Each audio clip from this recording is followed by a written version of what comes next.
Hello students, welcome to our class. তো কি অবস্থা তোমাদের? আশা করি অনেক ভালো আছো।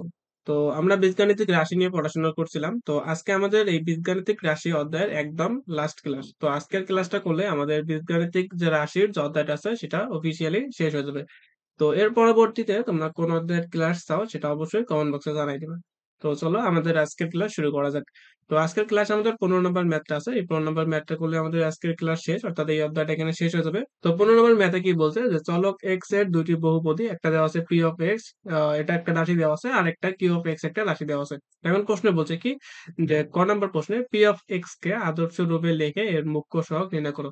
তো আদর্শ রূপ কি রকম? আদর্শ রূপ হলো আমাদের আগে যেগুলা পদের ঘাত বেশি সেই পদগুলো আমাদের প্রথমের দিকে লিখতে হবে, এবং যেগুলা পদের ঘাত কম সেগুলা শেষের দিকে লিখতে হবে। তো যেমন এখানে এই যে x to the power four আছে, এই যে এটি এর ঘাত সবচেয়ে বেশি, এর জন্য এই রাশিটাকে লিখতে হবে সবার প্রথমে। তারপর লিখতে হবে কি, এই যে তিন আছে, তারপর তিন লিখতে হবে, তারপর যেটার ঘাত টু আছে টু লিখতে হবে, তারপর ওয়ান আছে, তারপর আমাদের ধ্রুবপদটা লিখতে হবে। তাহলে চলো এটা আমাদের অ্যান্সার তাহলে কিভাবে হবে। তাহলে আমরা কি করবো, প্রথমে এটা আছে পি অফ এক্স, তাহলে এই যে এটার ঘাত সবচেয়ে বেশি, তারপর প্রথমে এটা লিখবো, তারপর লিখবো এটা, তারপর লিখবো এটা, তারপর এটা, তারপর হচ্ছে এটা। তাহলে আমাদের অ্যান্সারটা কি হবে যে four x to the power four plus 12x³ plus 7x² minus 3x minus a. তাহলে এটা আমাদের অ্যান্সার হবে। তাহলে আমি যদি ক নাম্বার অ্যান্সারটা লিখতে চাই তাহলে অ্যান্সারটা হবে কি যে four x to the power four plus 12x³ 12x³ তারপর plus 7x² plus 7x² minus 3x minus a, minus 3x minus a. তাহলে এটা হচ্ছে আমাদের এই যে এখানে আদর্শ রূপের প্রকাশ করতে বলছে, এটা হচ্ছে আমাদের আদর্শ রূপের প্রকাশ।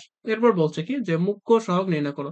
তো আমাদের মুখ্য সহগ বিষয়টা কি, ওটা যদি একটু রিমাইন্ডার দেই তাহলে জিনিসটা কি রকম, যে আমাদের কোন একটা রাশির মধ্যে যে সর্বোচ্চ ঘাত যে পদটা থাকবে সেই পদটাকে হচ্ছে মুখ্য পদ, আর ওই মুখ্য পদের যে সহগটা থাকবে সেটাকে বলা হয় মুখ্য সহগ।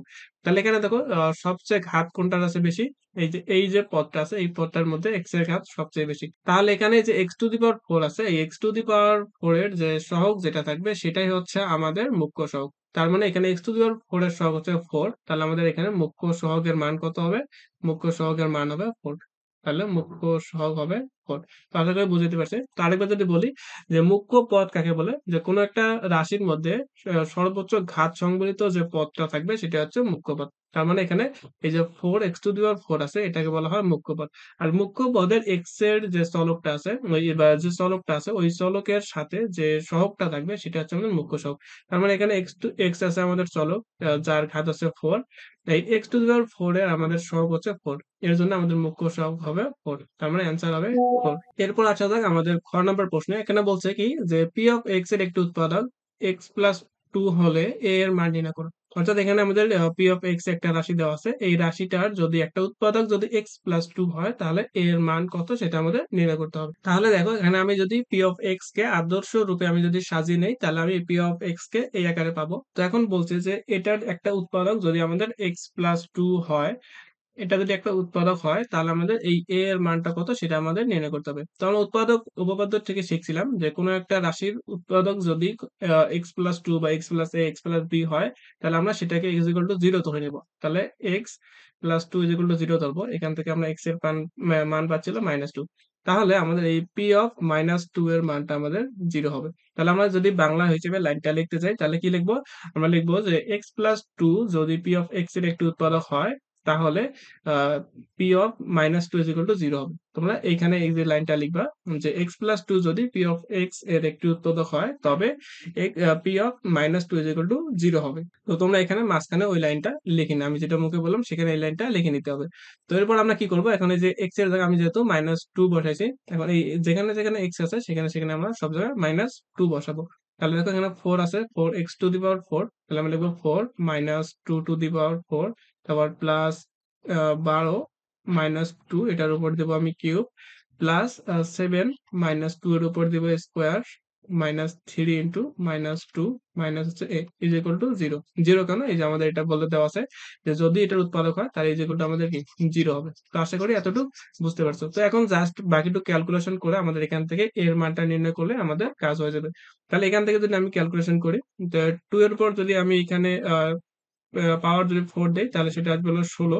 তাহলে এই ষোলোকে আমি যদি আবার চার দ্বারা গুণ দিই তাহলে ষোলোকে চার দ্বারা গুণ দিলে পাবো হলো 64। তাহলে এটা এই রাশিটার মান পেলাম আমরা 64 প্লাস এটাকে যদি গুণ দেই তাহলে 2 টু দি পাওয়ার এখানে কিউব আছে তাহলে 2 এর উপর কিউব দিলে হলো 8, কিন্তু এখানে একটা মাইনাস আছে যেহেতু এখানে বিজোড় আমাদের পাওয়ারটা বিজোড় আছে এর জন্য এই মাইনাসটা একটা থেকে যাবে, তাহলে মানে এখানে আমাদের আর প্লাস হবে না, এখানে একটা মাইনাস চলে আসবে। তাহলে 8 এর সাথে যদি আবার 12 গুণ করি তাহলে আসলে কত, তাহলে আসলে 96। তারপর এখানে আমাদের কি করব, এই যে 2 এর উপর যদি স্কোয়ার দেই তাহলে আসে 4, 4 কে যদি আমরা আবার 7 দিয়ে গুণ দেই তাহলে কত আসবে, 4 7 28 আসবে। তার মানে এখানে আসলো 28। তারপর এখানে আসে কত, যে plus 6 minus A is equal two হচ্ছে 0। তাহলে এখান থেকে যদি আমরা যোগ বিয়োগ করি তাহলে যোগ বিয়োগ করে কত পাবো, এখান থেকে যোগ বিয়োগ করে পাবো হলো আমাদের 2, তাহলে 2 minus A is equal two হবে 0। অতএব এখান থেকে আমরা কি লিখতে পারি, এখান থেকে লিখতে পারি যে এ ইজ ইকুয়াল টু হবে 2, অর্থাৎ এখানে এদিকে মাইনাস এ আছে, আমি ওদিকে যদি নিয়ে যাই তাহলে কি প্লাস এ হয়ে যাবে। তাহলে এর মান কত পেলাম, আমি এর মান পেলাম 2। তাহলে এটা আমাদের অ্যান্সার। বলছিল কি যে পি অফ এক্স এর একটি উৎপাদক যদি এক্স প্লাস 2 হয় তাহলে এর মান নির্ণয় করো। তাহলে আমরা এর মান পেলাম কত, এর মান পেলাম 2। তাহলে এটা আমাদের অ্যান্সার হবে। তো আশা করি এটা ভালো মতো বুঝাইতে পারছি। তো যদি বুঝতে না পারো তাহলে তোমার ভিডিওটা পিছাই দিয়ে আরেকবার দেখতে পারো, তাহলে ইজিলি বুঝতে পারবে। তো প্রথমে আমরা কি করব, যে পি অফ এক্স এর যে উৎপাদক যেটা বলবে সেটা ইকুয়াল টু 0 ধরবো। তার মানে এখানে এক্স প্লাস 2 ইকুয়াল টু আমাদের বলছে এটা একটা উৎপাদক, তাহলে এটা ইকুয়াল টু 0 ধরলাম। তার মানে এখান থেকে আমাদের কি এক্স ইকুয়াল টু -2 পাইলাম। এখানে আমাদের পি অফ -2 ইকুয়াল টু 0 ধরতে হবে। তারপর এখানে যেখানে যেখানে এক্স আছে সেখানে সেখানে -2 বসায় দিয়ে আমরা সেখান থেকে জাস্ট এর মানটা নির্ণয় করলে আমাদের সেটা অ্যান্সার হয়ে যাবে। তো এরপর আসা যাক আমাদের গ নম্বর প্রশ্ন। এখানে বলছে কি যে দেখা যায় পি অফ এক্স এবং কিউ অফ এক্স এর একটি সাধারণ উৎপাদক বিদ্যমান। সাধারণ উৎপাদক বলতে কি বোঝাচ্ছে, যে পি অফ এক্স এর যে একটা উৎপাদক আছে, যে কোনো একটা উৎপাদক, এবং কিউ এর যে কোনো একটা উৎপাদক, এই দুটো উৎপাদক সেম হবে, অর্থাৎ পি অফ এক্স এর মধ্যে যে উৎপাদকটা থাকবে সেটা কিউ অফ এক্স এর মধ্যে সেই উৎপাদকটা থাকবে। সেটা আমাদের কোন উৎপাদক সেটা আমরা এখন নির্ণয় করে দেখবো। তাহলে এখন চলো প্রথমে যে কাজটা করা যায়, আমরা পি অফ এক্স এর যে উৎপাদক যেগুলো আছে সেই উৎপাদক গুলো বের করে নেই। তারপর কিউ অফ এক্স এর উৎপাদক গুলো বের করবো, দেখবো যে ওই দুইটার উৎপাদকের মধ্যে কোনো মিল আছে কিনা। তাহলে চলো শুরু করা যাক। দেখো একটু আগে আমরা যে জিনিসটা দেখলাম যে পি অফ এক্স এর একটা উৎপাদক যদি এক্স প্লাস 2 হয় তাহলে এর মানটা কত, এর মানটা পাইলাম হলো 2। তাহলে আমরা এখানে এর মানটা আগে 2 বসাই দেই। তাহলে এর মানটা যদি 2 বসাই তাহলে আমরা এখন পরিপূর্ণ একটা রাশি পেয়ে গেলাম। তাহলে এই রাশিটার একটা উৎপাদক বলে দিছে এক্স প্লাস 2। তাহলে এই একটা আমরা উৎপাদক ধরে বাকি উৎপাদক গুলো যেগুলো আছে সেগুলো আমরা নির্ণয় করবো। তো এখানে যেহেতু এক্স প্লাস 2 আমাদের একটা উৎপাদক, তাহলে আমরা কি করবো, এখানে একটা এক্স প্লাস 2 লিখবো। এখানে এক্স প্লাস 2 লেখার পর আমরা এক লাইন ফাঁকা দিয়ে পরের লাইনে লিখবো। তো এই প্রথম পদটা মিলানোর জন্য এখানে কি দেওয়া লাগবে সেই জিনিসটা আমরা লিখবো। তাহলে উপরে আছে এক্স টু দি পাওয়ার 4, নিচে আছে কি শুধুমাত্র এক্স। তার মানে এখানে যদি আমরা 4x³ দ্বারা গুণ দেই তাহলে প্রথম পদটা মিলে যাচ্ছে। তাহলে 4x³ এর সাথে যদি এক্স গুণ দেই তাহলে এখানে আসবে 4x⁴। তারপর এটা দ্বারা যদি এই 2 কে গুণ দেই তাহলে আসবে কত, যে 4 দুগুণ 8, তার মানে হচ্ছে 8x³। উপরে আছে আমাদের কত, উপরে আছে হলো 12x³ কিন্তু আমাদের আসছে 8x³। তাহলে আমরা এখানে আবার 4x³ আমরা লিখতে পারি। তাহলে এই যে 8টা x³ আর 4টা x³ মিলে 12টা x³ চলে আসলো। তারপর আমরা কি করব, তারপরে যে x প্লাস 2 আবার লিখবো, কারণ কি এটা হচ্ছে আমাদের একটা উৎপাদক। আমাদের যতক্ষণ রাশিটা শেষ হবে না ততক্ষণ পর্যন্ত আমরা x প্লাস 2 নিতেই থাকবো। তারপর এখন এই রাশিটা মিলিতে হবে। তাহলে এখানে যদি আমি 4x² দ্বারা গুণ দিই তাহলে এই রাশিটা মিলে যাচ্ছে। তার মানে 4x² এবং এই x যদি গুণ দিই তাহলে 4x³। তারপর এটা দ্বারা এটাকে গুণ দেই যদি তাহলে হচ্ছে কত, এই 2 কে গুণ দিলে হচ্ছে 8x²। তো এখানে দেখো আমাদের উপরে আসলে 7x², বাট আমাদের নিচে আসছে কি 8x²। তাহলে আমি এখানে যদি -x² দেই তাহলে কি এই 8x² থেকে একটা যদি x² বাদ যায় তাহলে কি 7x² সাথে মিলে যাচ্ছে। তাহলে এটা আমাদের মিলে গেল। এখন আমরা আবার x প্লাস 2 কে আবার নিব। তাহলে দেখো এখানে আমাদের মাইনাস আছে এর জন্য এখানে মাইনাস দিলাম। এখন যদি আমি x দ্বারা গুণ দেই তাহলে এই রাশিটা মিলেছে। তাহলে x দ্বারা এই x কে গুণ দিলে x²। তারপর এই x দ্বারা এই x দ্বারা যদি এই 2 কে গুণ দেই তাহলে আসবে কত, তাহলে আসবে হলো -2x, -2x আসলো। কিন্তু আমাদের উপরে আছে কি -3x, অর্থাৎ এখানে -x একটা কম আছে, তার মানে এখানে -x দিলাম। তাহলে -2x আর একটা -x মিলে আমাদের -3x চলে গেছে। তাহলে এখন আমরা কি করতে হবে, আবার আমাদের x প্লাস 2 নিতে হবে। তাহলে এখানে আমাদের এই প্রথম রাশিটা মিলানোর জন্য এখানে যদি আমি -1 দ্বারা গুণ দেই তাহলে প্রথম রাশিটা মিলে গেল। তারপরে এই -1 দ্বারা যদি এই 2 কে গুণ দেই তাহলে হবে -2। তাহলে এখানে দেখো এই যে এখানে -2 আছে, এখানে -2 আছে, তাহলে আমাদের উপরের রাশিটা মিলে গেছে। তাহলে আর আমাদের কোনো কিছু নেওয়ার দরকার নাই। তাহলে এখন একটা জিনিস খেয়াল করো, এই যে এখানে x প্লাস 2 আছে, এখানে x প্লাস 2 আছে, এখানে x প্লাস 2 আছে, এখানে x প্লাস 2 আছে। তার মানে 4টা থেকে x প্লাস 2 যে আছে আমরা x প্লাস 2 আমরা কমন নিতে পারি। তাহলে x প্লাস 2 যদি কমন নেই তাহলে প্রথমটা থেকে থাকবে কি, এখানে 4x³ থাকবে। 4x কিউব, তারপর এটাতে থাকবে হলো 4x² মাইনাস এক্স মাইনাস 1। তাহলে এখন এই রাশিটা থাকলো। তাহলে আমরা যদি এই রাশিটাকে আবার ভাঙাই, তাহলে এখান থেকে আমরা কি আবার একটা নতুন একটা উৎপাদক পাইতে পারি। তাহলে চলো এখন ওটা ভাঙানো যাক। তাহলে আমাদের কি আছে এখানে x+2 আছে, x+2 আমরা রাখলাম। তাহলে দেখো এখন এখানে আমাদের 4x কিউব আছে, এখানে 4x² আছে। তাহলে আমরা এই দুটার মধ্যে থেকে একটা 4x² কমন নিতে পারি। তাহলে 4x² যদি কমন নেই, তাহলে এখানে থাকবে x, আর এখানে 4x² পুরোটাই চলে গেছে, তাহলে এখানে থাকবে 1। তারপর এখানে এই যে এখানে -x, -1 থেকে আমরা -1 কমন নিতে পারি, তাহলে এখানে আসবে x+1।